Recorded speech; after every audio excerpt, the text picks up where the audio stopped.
अस्सलाम वालेकुम फ्रेंड्स, मेरा नाम है सुहेल भट्टी। आप देख रहे हैं हमारा यूट्यूब चैनल दुबई व्लॉग्स।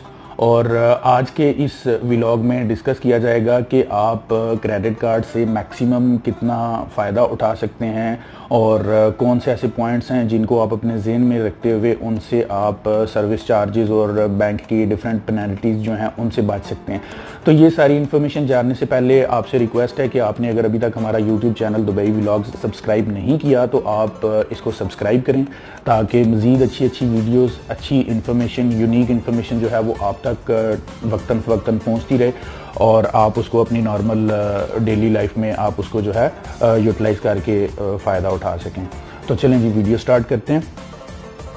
तो सबसे पहले मैं आपको ये बताऊं कि क्रेडिट कार्ड जो है हर आदमी, मोस्टली जितने सैलरीड पर्सनस हैं या सेल्फ एम्प्लॉयड्स हैं, हर किसी की कोशिश होती है कि उसके पास 1 से 2 क्रेडिट कार्ड हों। अब बहुत सारे लोग आपको मार्केट में ऐसे मिलेंगे जो आपको कहते हैं कि जी मुझे क्रेडिट कार्ड नहीं चाहिए, ये बैंक्स वाले इस तरीके से करते हैं, बैंक्स वाले लूट लेते हैं, मिसगाइड करते हैं, ये करते हैं, वो करते हैं। ऐसा बिल्कुल नहीं होता। ये सिर्फ और सिर्फ आपकी लाइल्मी की वजह से हो रहा होता है कि आपको समझ नहीं आ रही होती कि क्रेडिट कार्ड से मैक्सिमम फ़ायदा आपने किस तरीके से उठाना है। तो सबसे पहले मैं आपको बताऊँगा कि क्रेडिट कार्ड के बेनिफिट्स क्या हैं। अभी आज का जो मौजूदा ज़माना है, ये आप हर चीज़ जो है वो ऑनलाइन परचेज़ कर सकते हैं। आप अपनी यूटिलिटी बिल्स की पेमेंट, बच्चों की स्कूल की फ़ीस, या आपने कोई ग्रॉसरी वगैरह करनी है या आपने ऑनलाइन शॉपिंग करनी है, तो ईच एंड एवरीथिंग आप ऑनलाइन, इवन के एयर टिकट्स, आपकी hotel booking, each and everything आप अपनी क्रेडिट कार्ड के थ्रू कर सकते हैं। तो उसके लिए आपको क्रेडिट कार्ड की ज़रूरत होती है ऑनलाइन पेमेंट करने के लिए। क्योंकि अगर आप कैश ऑन डिलीवरी की ऑप्शन को ऑप्ट आउट करते हैं तो उसके अंदर क्या होता है कि आपको थोड़े बहुत एडिशनल सर्विस चार्जेस पे करने पड़ते हैं। और क्रेडिट कार्ड जो है वो आप अपफ्रंट पेमेंट कर रहे होते हैं तो आपको उसके ऊपर थोड़ा बहुत बेनिफिट भी मिलता है। सेकंड, उसका एडवांटेज ये है कि अगर आप कोई थोड़ी बहुत ज़्यादा अमाउंट जो है वो पे कर रहे हैं, 5-10 हज़ार, 20,000 पाक रुपीज़, या फिर आप 5 से 1,000, 1,500, 2,000 दिरहम आप पे कर रहे हैं, तो आप उसको मंथली इंस्टॉलमेंट में करवा सकते हैं। हर बैंक के डिफरेंट जो है वो पैरामीटर्स होते हैं, उसके ऊपर वो आपको मंथली इंस्टॉलमेंट की ऑप्शन देते हैं।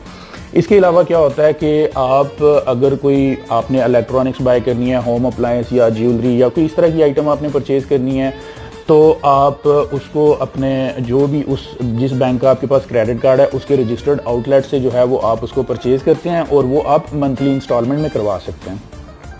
इसके अलावा आपको क्रेडिट कार्ड का ये बेनिफिट है कि आपके पास अगर at the point cash available नहीं है तो आप अपने बैंक से रिक्वेस्ट करके आप अपने अकाउंट में कैश ट्रांसफ़र करवा सकते हैं, जिसको आप 3 माह से लेके 1 साल तक, 6 माह तक जो है वो आप उसको मंथली इंस्टॉलमेंट में भी पे कर सकते हैं। वो भी डिपेंड करता है कि आपका बैंक आपको फैसिलिटी दे रहा है या नहीं दे रहा।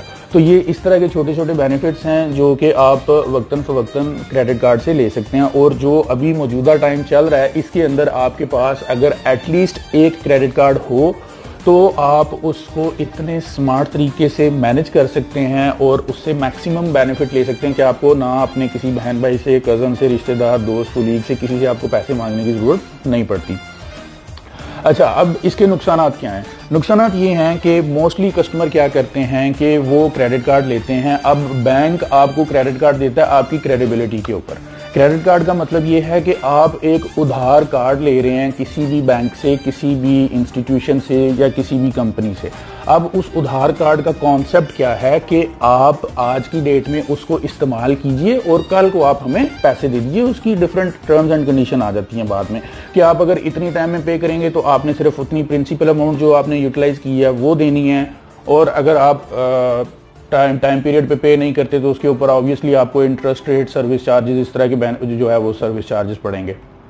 अब इसके अंदर होता क्या है कि कस्टमर को अगर आपकी सैलरी 10-15 हज़ार दिरहम है, 5-10 हज़ार, 8 हज़ार, 20 हज़ार, 15 हज़ार, जितनी भी आपकी सैलरी है उसके अकॉर्डिंगली जब आपको बैंक उसके 2 या 3 मल्टीपल क्रेडिट लिमिट दे रहा होता है तो दैट मीन्स कि that is your credit value, that is your profile value in that bank. इसी तरह आप अगर किसी और बैंक में जाएंगे तो वो बैंक भी आपका करंट प्रोफाइल और करंट स्टेटस देख के आपको जो है वो क्रेडिट लिमिट दे देगा। लेकिन उसका ये मतलब नहीं है कि आप ये पूरी की पूरी अमाउंट कभी भी कहीं भी इस्तेमाल कर सकते हैं। मोस्टली कस्टमर ये मिस्टेक करते हैं। अब उसके अंदर होता क्या है कि बैंक ने आपको 25,000 या 50,000 दिरहम का एक क्रेडिट कार्ड दे दिया, आपने उसको आंखें बंद करके इस्तेमाल करना शुरू कर दिया और आप अपनी तरफ से ये एज्यूम करते हैं कि बैंक ने मुझे 5% पेमेंट की ऑप्शन दी हुई है या 10% पेमेंट की ऑप्शन दी हुई है कि जो मेरी टोटल आउटस्टैंडिंग है, अगर मैंने 1000 दिरहम या 2000 या 3000 यूज़ किया है तो मैं उसका 5% पे करके सेव हो रहा हूँ। नहीं, आप वो 5% आपने पे किया है सिर्फ और सिर्फ लेट पेमेंट फीस से बचने के लिए। तो जो रिमेनिंग अमाउंट आप अपनी कैरी फॉरवर्ड करते हैं अगले महीने के लिए, तो उस आउटस्टैंडिंग के ऊपर आपको बैंक इंटरेस्ट चार्ज कर रहा होता है, वहां से बैंक का रेवेन्यू जनरेट हो रहा होता है। लेकिन कस्टमर अपनी लाइलमी की वजह से आप ये समझ लेते हैं कि ये मैंने बैंक से पैसा क्रेडिट लिया हुआ है क्रेडिट कार्ड पे, तो आप जितनी अमाउंट यूटिलाइज करते हैं उसमें से थोड़ी सी 5-10% आप पेमेंट करते हैं और रिमेनिंग आप कैरी फॉरवर्ड करते हैं अगले महीने पे, तो उसके ऊपर आपको इंटरेस्ट पड़ रहा होता है जिसका कस्टमर को नहीं पता होता। और नॉर्मल मार्केट में ट्रेंड क्या है कि लोग ये समझते हैं बाद में जब उनको स्टेटमेंट के अंदर सर्विस चार्जेस पड़ते हैं तो लोग ये समझते हैं कि ये बैंक के हिडन चार्जेस हैं। एक्चुअली वो हिडन चार्जेस नहीं थे, आप अपनी लाइलमी की वजह से उनको पे कर रहे हैं। अच्छा, इसके अंदर एक और मिस्टेक कस्टमर क्या करते हैं कि लोगों को उनकी पेमेंट डेट और स्टेटमेंट जनरेटिंग डेट का ही नहीं पता होता। अब होता क्या है कि क्रेडिट कार्ड आपका बिल्कुल आपके यूटिलिटी बिल्स की तरह ऑपरेट कर रहा होता है। उसके अंदर क्या होता है कि आपकी हर 30 दिन के बाद क्रेडिट कार्ड की स्टेटमेंट जनरेट होगी, जो कि आपके पीओ बॉक्स पे या आपको कोरियर के थ्रू या आपकी ई स्टेटमेंट जो है वो आपको डिलीवर होगी, जिसके अंदर आपकी पूरे 30 दिन की ट्रांजेक्शन्स की डिटेल होगी। और उसके साथ ये थी आपकी स्टेटमेंट जनरेटिंग डेट, जिस डेट को आपको स्टेटमेंट डिलीवर हुई। उसके 20 दिन के बाद या 25 दिन के बाद आपकी स्टेटमेंट की जो पेमेंट डेट है वो होगी, वो भी स्टेटमेंट के अंदर लिखी होती है। और जब आप क्रेडिट कार्ड लेते हैं तो आप बैंक अपने से क्रॉस वेरीफाई भी किया करें। अच्छा, अब होता क्या है कि लोग ये समझ रहे होते हैं कि मुझे बैंक ने 50 से 55 दिन का टाइम दिया हुआ है पेमेंट करने का। आप जो अमाउंट स्पेंड कर रहे होते हैं आप ये एज्यूम कर रहे होते हैं कि इस ट्रांजैक्शन को मैंने 50 या 55 दिन के बाद पे करना है। नहीं, होता क्या है कि आपकी एक स्पेसिफिक डेट को स्टेटमेंट जनरेट हो रही होती है, आपकी स्टेटमेंट प्रिंट हो रही होती है। लेट्स सपोज आपकी हर महीने की यकम या 30 को आपकी स्टेटमेंट प्रिंट होके आपको डिलीवर होनी है, तो आपकी पूरे 30 दिन की जो ट्रांजेक्शन है वो उस स्पेसिफिक डेट को प्रिंट होंगी और वो आपको अगले दिन 24 घंटे के अंदर अंदर डिलीवर हो जाएगी। अब होगा क्या कि आपने अगर 29 तारीख को ट्रांजैक्शन की है तो ठीक एक दिन के बाद जो आपकी स्टेटमेंट प्रिंट होनी है वो उसी वक्त आपकी स्टेटमेंट जो है उसके अंदर वो ट्रांजैक्शन आपकी प्रिंट होके आ जाएगी। अच्छा, अब आपकी वो ट्रांजैक्शन जो प्रिंट हुई है वो आपने अपनी रेस्ट ऑफ दी ट्रांजैक्शंस के साथ 25 या 26 को जो आपकी ड्यू डेट बन रही है उसको आपने पेमेंट करनी ही करनी है। तो आपको टाइम पीरियड कितने दिन का मिला उस ट्रांजैक्शन की पेमेंट करने का? सिर्फ 20 से 25 दिन का। अब फर्ज करें कि बाय मिस्टेक आपने उस डेट को आपने 3-4 हज़ार 5 हज़ार दिरहम की ट्रांजैक्शन कर ली है जो कि ठीक 24 घंटे के अंदर प्रिंट हो गई है।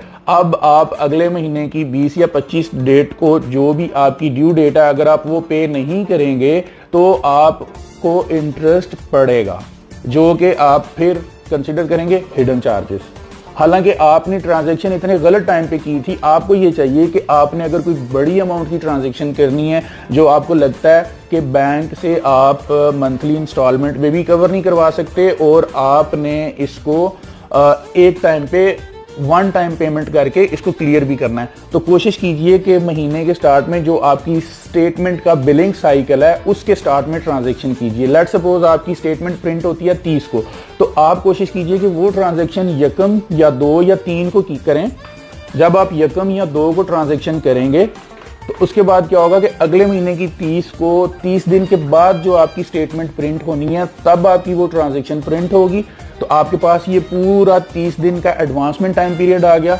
जब वो 30 को स्टेटमेंट आपकी प्रिंट होगी तो अगले महीने की 25 या 26 को आपकी 52, 53, 55 दिन के बाद आपकी स्टेटमेंट की पेमेंट डेट बनेगी। तो आपके पास पूरा 50 से 55 दिन का टाइम पीरियड होगा पेमेंट अरेंज करके बैंक को वापस करने का।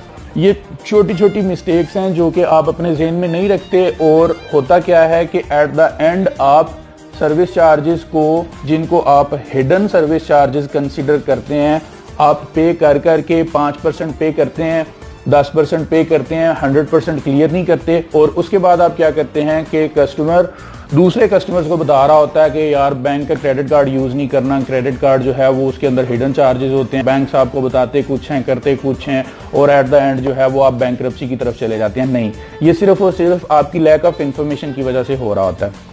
इसके अंदर मैं एक और पॉइंट ऐड करना चाहूँगा कि आप जब भी क्रेडिट कार्ड लें, आपको बैंक, आपकी सैलरी है 10,000 दिरहम, बैंक ने आपको क्रेडिट कार्ड दे दिया 30,000 दिरहम का, जो कि 3 टाइम है आपकी सैलरी के, तो आपने ये एज्यूम नहीं करना कि आप 30,000 की मालियत तक की कोई भी चीज़ किसी भी वक्त खरीद सकते हैं। नहीं, हर महीने आपकी पॉकेट में जो नया पैसा ऐड हो रहा है दैट इज ओनली 10,000। आपने अगर 15,000 की शॉपिंग की हुई है तो वो 15,000 आपने 55 डेज में क्लियर करना है। आप कहाँ से करेंगे? आपने अपने घर का यूटिलिटी बिल पे करना है, आपने अपने घर का किचन का सारा सिलसिला देखना है, आपने अपने बच्चों की एजुकेशन फीस, अगर आपके पास व्हीकल है तो आपने उसकी मेंटेनेंस, ईच एंड एवरीथिंग आपने उसी 10,000 में से करनी है। और साथ में आपने क्रेडिट कार्ड की जो एडिशनल लाइबिलिटी अपने ऊपर रखी है उसका जो वो 15,000 आपने स्पेंड किया वो भी करना है। अब एट द एंड होगा क्या कि आप अल्टीमेटली 5% या 10% पे करेंगे और रिमेनिंग अमाउंट जो है वो आप कैरी फॉरवर्ड करेंगे। जैसे ही आप कैरी फॉरवर्ड करेंगे बैंक आपको कुछ नहीं कहेगा, सारा कुछ ऑटोमेटिक चल रहा है, तो आपको उसके ऊपर नुकसान भरना पड़ेगा in shape of interest rate.